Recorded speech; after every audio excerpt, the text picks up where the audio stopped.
अगर आपने 10th पास कर लिया है या फिर आपके पास ITI पास का सर्टिफिकेट है और आप चाहते हैं कि आप इंडियन रेलवे से जुड़ जाएं, तो आपके लिए ना मैं बहुत अच्छी खबर लेकर आई हूं। दरअसल साउथ ईस्टर्न रेलवे ने 1785 पदों पर भर्ती निकाली है और ये जो भर्ती है ना, ये 10th पास और ITI पास के लिए है। अगर आप इस भर्ती का हिस्सा बनना चाहते हैं, भारत के सबसे बड़े एम्प्लॉयर से जुड़ना चाहते हैं, तो आपको इस वीडियो को एंड तक देखना होगा, बीच में नहीं छोड़ना है, ताकि कोई भी डिटेल आपसे मिस ना हो जाए।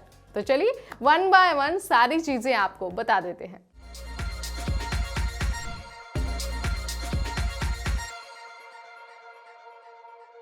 हाय, मेरा नाम है नेहा उपाध्याय और आप सबका बहुत स्वागत है NBT टेकेड पर। आज इस वीडियो में खास तौर पर बात होने वाली है रेलवे रिक्रूटमेंट सेल में नौकरी के बारे में। ये नौकरी साउथ ईस्टर्न रेलवे ने अप्रेंटिस के पदों पर निकाली है और पदों की संख्या है 1785 पद। तो अगर आपको इस अप्रेंटिस का हिस्सा बनना है, यानी कि आपको फिटर, इलेक्ट्रीशियन या फिर वेल्डर के रूप में इंडियन रेलवे से जुड़ना है, तो बस आपको एक वेबसाइट दी हुई है, वहां पर जाना है और वहां जाकर आपको अपना फॉर्म सबमिट कर देना है।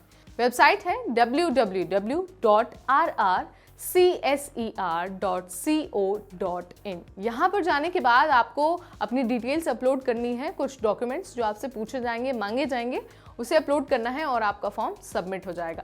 लेकिन फॉर्म भरते वक्त आपको ये माइंड में ज़रूर रखना है कि आपके पास सिर्फ और सिर्फ 28 दिसंबर तक का टाइम है, उसके बाद आप अप्लाई नहीं कर पाएंगे। सो अगर आपने फॉर्म भरा और बीच में उसको छोड़ दिया है, तो हम सलाह देंगे कि आप जल्दी जितना जल्दी हो सके अपना फॉर्म कंप्लीट कर दीजिए।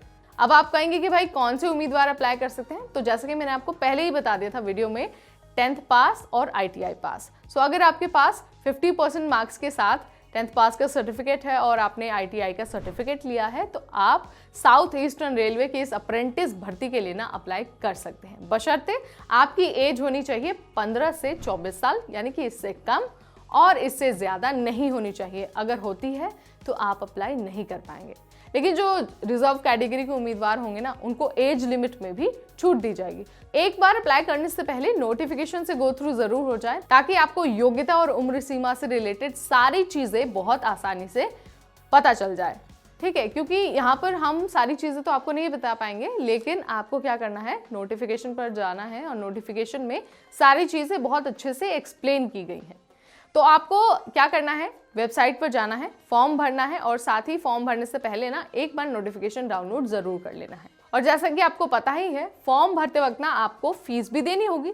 सो अगर आप OBC या फिर जनरल कैटेगरी के रूप में अप्लाई कर रहे हैं, तो 100 रुपीज़ आपको फीस देनी होगी। लेकिन अगर आप विमेन कैंडिडेट हैं, SC कैंडिडेट हैं या फिर ST कैंडिडेट हैं, यानी कि रिजर्व कैटेगरी के कैंडिडेट हैं, तो आपको 0 रुपीज़ फीस देनी होगी, यानी आपको कोई फीस नहीं देनी है। बस आपको अपनी डिटेल्स अपलोड करनी है और आपका फॉर्म एक्सेप्ट हो जाएगा। इसके बाद बारी आती है सिलेक्शन प्रोसेस की। तो सिलेक्शन मेरिट के आधार पर होगा, यानी कि देखा जाएगा कि आपने 10th में और ITI में कितने मार्क्स स्कोर किए हैं। उसके आधार पर एक मेरिट लिस्ट तैयार की जाएगी और अगर आपका उस मेरिट लिस्ट में नाम आ जाता है, तो आप इस भर्ती के लिए सिलेक्ट हो जाएंगे। 1785 यानी कि बड़ी भर्ती है, बहुत सारे पद हैं। 10th पास वालों के लिए ये बहुत अच्छा मौका है। रेलवे से जुड़ने के लिए जल्दी 28 दिसंबर से पहले अपना फॉर्म भर दीजिए। तो इस वीडियो में हमने आपको बताया कि जो साउथ ईस्टर्न रेलवे में अप्रेंटिस पदों पर भर्ती निकली है, उसकी डिटेल्स क्या हैं। अगर आपका इससे रिलेटेड कोई सवाल है या फिर आप कुछ और हमसे जानना चाहते हैं, तो कमेंट सेक्शन में आप हमें बता सकते हैं। Your comments are most welcome. हम ट्राई करेंगे कि सारी चीज़ों का बेहद ईजी लैंग्वेज में और जल्दी आप तक रिस्पॉन्स पहुँचाए।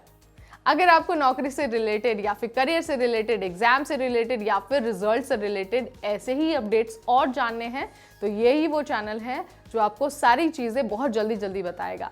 तो आप जाने से पहले एक बार हमारे चैनल को सब्सक्राइब कर दीजिए, बेल आइकन प्रेस कर दीजिए, ताकि जैसे ही कोई अपडेट आए, सबसे पहले इन्फॉर्मेशन आप तक पहुंच जाए। तब तक this is me Neha Upadhyay signing of.